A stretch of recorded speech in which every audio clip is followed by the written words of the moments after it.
പ്രതിഷേധം ഈ കഴിഞ്ഞ ദിവസമാണ് NSSന്റെ ഭാഗത്തുനിന്ന് ഒരു പ്രസ്ഥാനം വന്നത്. പ്രതിപക്ഷത്തെക്കാൾ കൂടുതൽ വിശ്വാസം സർക്കാരിനെയാണ് വിശ്വാസത്തിന്റെ കാര്യത്തിൽ എന്നത്. അതിലെന്താണ് ഒരു മറുപടി ഉള്ളത്? അല്ല, ഞങ്ങൾ ഈ കാര്യം ആദ്യമേ തന്നെ വ്യക്തമാക്കിയതാണ്. ഞങ്ങൾ UDFും കോൺഗ്രസ് പാർട്ടിയും എടുത്തത് ഒരു രാഷ്ട്രീയമായ തീരുമാനമാണ്. കാരണം ഞങ്ങൾ 3 ചോദ്യങ്ങളാണ് ഗവൺമെന്റിനോട് ചോദിച്ചത്. കാരണം ഗവൺമെന്റിന് ഇതൊരു കപടഭക്തിയുമായി തെരഞ്ഞെടുപ്പിന്റെ സായാഹ്നത്തിൽ വരുമ്പോൾ ഗവൺമെന്റിന്റെ യഥാർത്ഥ മുഖം ഭക്തരായ വിശ്വാസികളായ ആളുകളുടെ മുന്നിൽ തുറന്നു കാട്ടേണ്ട ഉത്തരവാദിത്തം പ്രതിപക്ഷത്തിനാണ്. പ്രതിപക്ഷം 3 ചോദ്യങ്ങൾ ചോദിച്ചു. ഒന്ന്, ഇപ്പോൾ അയ്യപ്പ ഭക്തി കാണിക്കുന്ന സർക്കാർ സുപ്രീം കോടതിയിൽ കൊടുത്തിരിക്കുന്ന അഫിഡവിറ്റ് പിൻവലിക്കുമോ, സത്യവാങ്മൂലം. 2, NSS പ്രവർത്തകരുൾപ്പെടെയുള്ള സ്ത്രീകൾ ഉൾപ്പെടെയുള്ള ആയിരക്കണക്കിന് ആളുകൾക്കെതിരായി അന്ന് കേസെടുത്തിട്ടുണ്ട് സർക്കാർ. ആ കേസ് പിൻവലിക്കുമെന്ന് ഉറപ്പ് തന്നാണ്. പക്ഷെ ഒരു കേസും പിൻവലിച്ചിട്ടില്ല. എല്ലാവർക്കും എതിരായിട്ടുള്ള കേസാണ്. ആ കേസ് പിൻവലിക്കുമോ? 2, കഴിഞ്ഞ 10 വർഷക്കാലമായി ശബരിമലയുടെ വികസനത്തിന് വേണ്ടി ചെറുവിരൽ അനക്കാത്ത ഈ ഗവൺമെന്റ് ഇപ്പൊ മാസ്റ്റർ പ്ലാനുമായി വന്നത് ആരെ കബളിപ്പിക്കാനാണ്? ഈ 3 ചോദ്യങ്ങളാണ് ഞങ്ങൾ ചോദിച്ചത്. ഈ 3 ചോദ്യങ്ങൾ ഇതുവരെ മറുപടി പറഞ്ഞിട്ടില്ല മുഖ്യമന്ത്രിയൊന്നും. മാത്രമല്ല, കഴിഞ്ഞ കാലഘട്ടത്തിൽ ശബരിമലയിൽ പിണറായി വിജയൻ സർക്കാർ എന്താണ് ചെയ്തത് എന്ന് കേരളത്തിലെ വിശ്വാസികൾക്ക് ബോധ്യമുണ്ട്. അതിൽ നിന്നൊരു മാറ്റമുണ്ടാകാനുള്ള ഒരു നടപടിയും അവർ സ്വീകരിച്ചിട്ടില്ല. ഈ തീരുമാനം ഞങ്ങൾ എടുത്തപ്പോൾ തന്നെ ഞങ്ങൾ ഉറപ്പു പറഞ്ഞു, സമുദായ സംഘടനകൾ NSS ഉൾപ്പെടെയുള്ള സമുദായ സംഘടനകൾക്ക് അവരവരുടെ തീരുമാനം എടുക്കാം. ഇപ്പൊ ചിലർ പോകാൻ തീരുമാനിച്ചു, ഇപ്പൊ യോഗക്ഷേമ സഭ പോലുള്ള ചിലർ പോകണ്ടെന്ന് തീരുമാനിച്ചു. പലരും പല തീരുമാനം എടുത്തു. പല സംഘടനകളിലും പല സമുദായ സംഘടനകളിലും അവർക്ക് ഇഷ്ടമുള്ള തീരുമാനം എടുത്ത്. അത് അവരുടെ സ്വാതന്ത്ര്യമാണ്. രാഷ്ട്രീയമായി ഈ ഗവൺമെന്റിനെ അവിടെ പോയിരുന്നെങ്കിൽ ഞങ്ങൾ പിണറായി വിജയനെ പോലെ ഞങ്ങളും പരിഹാസ പാത്രമാകുമായിരുന്നു. അവിടെ 4200 പേര് വരുമെന്ന് പറഞ്ഞിട്ട് 600 ചില്ലാൻ പേര് മാത്രം പങ്കെടുത്ത പരിപാടി, വിദ്വേഷ പ്രസംഗം നടത്തുന്ന ആളുകളെ എഴുന്നള്ളിച്ചു കൊണ്ടുവന്നത്, ഈ ഇന്ത്യയിലെ ഏറ്റവും വലിയ നരേന്ദ്രമോദിയേക്കാൾ വർഗീയവാദിയായ യോഗി ആദിത്യനാഥിന്റെ പ്രസംഗം അവിടെ വായിച്ച് മന്ത്രി കോൾമയിർ കൊണ്ടത്, ഇതിനൊക്കെ ഞങ്ങൾ സാക്ഷിയാകേണ്ടി വരില്ലായിരുന്നു. ഞങ്ങൾ പോയിരുന്നെങ്കിൽ ഞങ്ങൾ പിണറായി വിജയനേക്കാൾ വലിയ പരിഹാസ കഥാപാത്രമാകുമായിരുന്നു. അത് മുൻകൂട്ടി കണ്ടുകൊണ്ടുള്ള രാഷ്ട്രീയ തീരുമാനമാണ്. രാഷ്ട്രീയ തീരുമാനം UDF എടുത്തത്.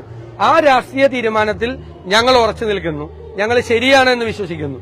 സമുദായ നേതാക്കൾക്കും സമുദായ സംഘടനകൾക്കും അവരവരുടേതായ തീരുമാനവും അവരവരുടേതായ അഭിപ്രായം ഉണ്ടാവും. അതിൽ ഞങ്ങൾക്ക് ഒരു വിരോധമില്ല.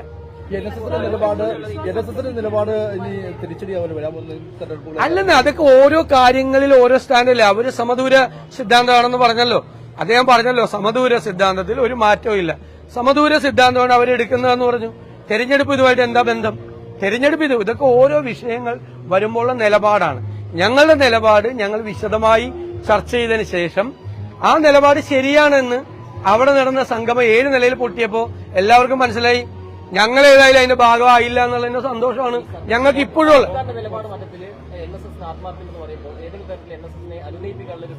അല്ല, അതൊക്കെ ഓരോ രാഷ്ട്രീയ പാർട്ടികളും തെരഞ്ഞെടുപ്പ് ജയിക്കുന്നതിന് വേണ്ടി പല രീതികളും ചെയ്യും. അതൊക്കെ അവരവരുടെ ഇഷ്ടം. അവർക്ക് ആരെ വേണമെങ്കിലും സ്വാധീനിക്കുകയോ ആരുടെ അടുത്ത് വേണമെങ്കിലും പോവുകയോ ഒക്കെ ചെയ്യാം. ഇവിടെ കേരളത്തിൽ അതിനൊക്കെയുള്ള സ്വാതന്ത്ര്യമുള്ള ഒരു സംസ്ഥാനമല്ല കേരളം. ഞാൻ പറഞ്ഞത് ഞങ്ങളെടുത്ത തീരുമാനം 100% ശരിയായിരുന്നു എന്ന് ഞങ്ങൾക്ക് ബോധ്യമുണ്ട്. ആ പരിപാടി കൂടി കഴിഞ്ഞപ്പോ അടിവരയും കൂടി ഇട്ടേന്. ഞങ്ങളുടെ തീരുമാനത്തുമ്പോ UDFന്റെ തീരുമാനത്തുമ്പോ അടിവരയിട്ട് നിങ്ങൾക്ക് തന്നെ ബോധ്യമായില്ല. നിങ്ങളൊക്കെ അവിടെ, നിങ്ങളുടെ പ്രതിനിധികളൊക്കെ അവിടെ ഉണ്ടായിരുന്നാണല്ലോ. അവിടെ എന്താണ് നടന്നതെന്നും അവിടെ എന്ത് കാപട്യമാണ് നടന്നതെന്നും മുഖ്യമന്ത്രിയുടെ പ്രസംഗം തന്നെ പുള്ളി ഒരു കപട ഭക്തനായി അഭിനയിക്കുകയായിരുന്നു. ജനങ്ങളെ പറ്റിക്കുകയായിരുന്നു, വിശ്വാസികളെ കളിപ്പിക്കുകയായിരുന്നു. യഥാർത്ഥത്തിൽ അല്ലല്ല, അതൊക്കെ നമ്മൾ ഞങ്ങൾ അവരൊക്കെ ആരുമായിട്ട് ഒരു വിരോധത്തിലോ ശത്രുതയിലുള്ള ഞങ്ങള് NSSുമായിട്ടോ SNDP ആയിട്ടോ ഏതെങ്കിലും സമുദായ സംഘടനകളായിട്ടോ കേരളത്തിലെ കോൺഗ്രസിനോ കേരളത്തിലെ UDF നേതൃത്വത്തിനോ ഒരു തർക്കമില്ല. അവർക്ക് അവരുടെ നിലപാടുകൾ എടുക്കുന്നതിന് ഞങ്ങൾക്കൊരു പരാതിയില്ല. ഞങ്ങൾക്ക് പക്ഷെ ഞങ്ങളുടെ നിലപാടുണ്ട്. ആ നിലപാട് ഞങ്ങൾ ആലോചിച്ച് ചർച്ച ചെയ്ത് എടുത്തതാണ്. ശബരിമലയിലെ ആചാര ലംഘനം നടത്തുന്ന സമയത്ത് ഞങ്ങളല്ലേ ഉണ്ടായിരുന്നുള്ളൂ അത് സംരക്ഷിക്കാൻ. ആചാരങ്ങളെ സംരക്ഷിക്കാൻ വേണ്ടി എന്തു വില കൊടുത്തും നിലപാടെടുത്ത് ഞങ്ങളല്ലേ കൂടെ നിന്നത്. ഗവൺമെന്റ് ചെയ്തത് എന്ത് വൃത്തികേടാണ് ചെയ്തത്? ആചാര ലംഘനം നടത്തുന്നതിന് വേണ്ടി പോലീസിന്റെ പിൻബലത്തോടുകൂടി 2 സ്ത്രീകളെ കൊണ്ടുവന്ന് ഇരുട്ടിന്റെ മറവിൽ ശബരിമലയിൽ ദർശനം നടത്തി. ആചാര ലംഘനം നടത്തി ലോകം കീഴ്മേൽ മറിഞ്ഞാലും ഇതിലൊരു മാറ്റം ഉണ്ടാവില്ല, ഒരു നിലപാടുണ്ടാവില്ല എന്ന് പറഞ്ഞു ഇല്ലേ പിണറായി വിജയൻ? എന്നിട്ട് നവോത്ഥാന സംരക്ഷണ സമിതി ഉണ്ടാക്കി. ആചാര ലംഘനം നടത്തുന്നത് നവോത്ഥാനമാണ് എന്ന് പറഞ്ഞു. ഇതൊക്കെ കേരളം കണ്ടതല്ലേ? ഇതെല്ലാം കേരളം കണ്ടതാണ്. ഞങ്ങളുടെ ചോദ്യം, അന്നത്തെ ആ നിലപാടിൽ നിന്ന് എന്തു മാറ്റം പിണറായി സർക്കാരിനുണ്ടായി? മാറ്റം ഉണ്ടെങ്കിൽ ആദ്യം ചെയ്യേണ്ടത് സുപ്രീം കോടതിയിലെ സത്യവാങ്മൂലം പിൻവലിക്കണം. മാറ്റമുണ്ടെങ്കിൽ രണ്ടാമത് ചെയ്യേണ്ടത് ഈ വിശ്വാസികൾക്കെതിരായിട്ടുള്ള കേസ് പിൻവലിക്കണം. മാറ്റമുണ്ടെങ്കിൽ മൂന്നാമത് പറയണം, കഴിഞ്ഞ 9 കൊല്ലം ഒരു വികസന പ്രവർത്തനം അവിടെ നടത്താൻ പറ്റിയില്ല എന്ന് പറയണം. 10ാമത്തെ കൊല്ലം തെരഞ്ഞെടുപ്പ് പ്രഖ്യാപിക്കുമ്പോൾ സായാഹ്നത്തിൽ മാസ്റ്റർ പ്ലാൻ ഉണ്ടാക്കി ശബരിമലയെ ഞെട്ടിച്ചു കളയും എന്ന് പറഞ്ഞാൽ ഞങ്ങൾ ഞെട്ടില്ല, വിശ്വാസികളും ഞെട്ടില്ല. കോൺഗ്രസും ബിജെപിയും കള്ളക്കളി അല്ലല്ല, ഞങ്ങൾക്ക് എല്ലാ സമുദായങ്ങളോടും, ഭൂരിപക്ഷ സമുദായങ്ങളോടും ന്യൂനപക്ഷ സമുദായങ്ങളോടും ഓരോ നിലപാടാണ്. പ്രത്യേക പരിഗണന ആരോടുമില്ല, ഒരു സമുദായത്തോടുമില്ല. ഞങ്ങൾ വളരെ പ്യുവറായിട്ടുള്ള ശുദ്ധമായ സത്യസന്ധമായ മതേതര നിലപാടാണ് കേരള രാഷ്ട്രീയത്തിൽ എടുക്കുന്നത്. ഞങ്ങൾ ഓരോ വിഷയം വരുമ്പോൾ ഞങ്ങളുടെ നിലപാടിൽ ഞങ്ങൾ വെള്ളം ചേർക്കാറില്ല. ഞങ്ങൾ ആ നിലപാടെടുക്കും. പിന്നെ ഏത് മതവിഭാഗത്തിൽപ്പെട്ട ആളുകൾക്കും എന്തു പ്രശ്നങ്ങളുണ്ടെങ്കിലും ഞങ്ങൾ അവിടെ ഓടിയെത്തി അവരെ സഹായിക്കാറുണ്ട്. വിശ്വാസികളുടെ കൂടെ ഞങ്ങൾ നിൽക്കാറുണ്ട്. ഞങ്ങൾക്ക് കൃത്യമായ സ്റ്റാൻഡും കൃത്യമായ പൊസിഷനിങ് ഇതുണ്ട്. അതേ അവസരത്തിൽ ഭൂരിപക്ഷ വർഗീയതയെയും ന്യൂനപക്ഷ വർഗീയതയെയും ഞങ്ങൾ ഒരുപോലെ എതിർക്കും. ഇപ്പോ പിണറായി വിജയൻ ചെയ്യുന്നത് പാർലമെന്റ് തെരഞ്ഞെടുപ്പ് വരെ ന്യൂനപക്ഷ വർഗീയതയെ പ്രീണിപ്പിക്കുകയാണ്. അത് കഴിഞ്ഞിട്ട് ഇപ്പോൾ ഭൂരിപക്ഷ വർഗീയതയെ പ്രീണിപ്പിക്കുകയാണ്. അതിനു വേണ്ടിയിട്ടാണ് ചെയ്യുന്നത്.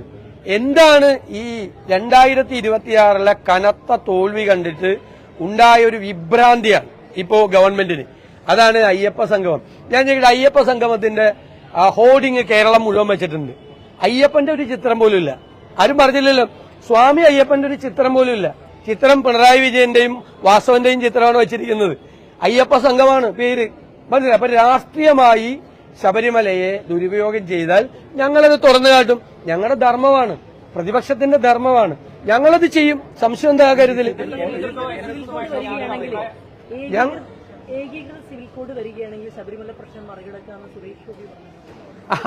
അദ്ദേഹം പലതും പറയാറുണ്ട്. ഞാൻ അതിനൊന്നും മറുപടി പറയാറില്ല. അത് ഞങ്ങൾക്ക് അവരുമായിട്ട് ഒരു അഭിപ്രായ ഭിന്നതയില്ല. NSSുമായിട്ട് ഒരു അഭിപ്രായ ഭിന്നതയും ഞങ്ങൾക്കില്ല. ഒരു അഭിപ്രായ ഭിന്നതയില്ല. അല്ല, ഞാൻ പറയട്ടെ, എല്ലാ സമുദായങ്ങൾക്കും പല കാര്യങ്ങളിലും അവരുടേതായ അഭിപ്രായം ഉണ്ടാവും. ഞങ്ങളതുപോലെ ഒരു രാഷ്ട്രീയ പാർട്ടിയും ഞങ്ങളൊരു രാഷ്ട്രീയ പ്രസ്ഥാനവുമാണ്. ഞങ്ങൾക്കും അഭിപ്രായമുണ്ട്. അല്ലല്ല, ഞാൻ അതൊക്കെ നിങ്ങളോട് പറയാൻ പറ്റില്ലല്ലോ നടത്തിയാലും. ഞങ്ങൾ ഒരാളുമായിട്ടും അഭിപ്രായ വ്യത്യാസമില്ല. ഞാൻ പറഞ്ഞല്ലോ, SNDP യോഗത്തിന്റെ പ്രസിഡന്റ് കൂടിയായ ശ്രീ വെള്ളാപ്പള്ളി നടേശൻ ഏറ്റവും നിന്ദ്യമായ ഭാഷയിൽ എന്നെ അപമാനിച്ചു ഇല്ലേ? ഞാനൊന്നും പറഞ്ഞില്ലല്ലോ. അതുകൊണ്ട് SNDP യോഗമായിട്ട് ഞങ്ങൾ പിണങ്ങിയോ? ഞാൻ SNDP യോഗത്തിന്റെ ചതയ ദിനാഘോഷങ്ങളിൽ 2 പ്രധാനപ്പെട്ട പരിപാടികളിൽ ഞാൻ പങ്കെടുത്തു. അവരെന്നെ ക്ഷണിച്ചു, ഞാൻ ആ പരിപാടിക്ക് പോയി. അങ്ങനെ ഒരു സമുദായവുമായിട്ടും ഞങ്ങൾ ഒരു സംഘർഷത്തിലുമില്ല. പക്ഷെ ഞങ്ങൾക്ക് രാഷ്ട്രീയമായ തീരുമാനങ്ങളുണ്ട്. ആ രാഷ്ട്രീയമായ തീരുമാനങ്ങൾ ഞങ്ങൾ എടുക്കും. അതിൽ മാറ്റമില്ല. അല്ല, അതൊക്കെ ഞാൻ പറഞ്ഞിട്ടുണ്ടല്ലോ. അത് അദ്ദേഹം വെല്ലുവിളിച്ചപ്പോ ഞാൻ വിനയപൂർവ്വമായ ഭാഷയിലാണ് മറുപടി പറഞ്ഞത്.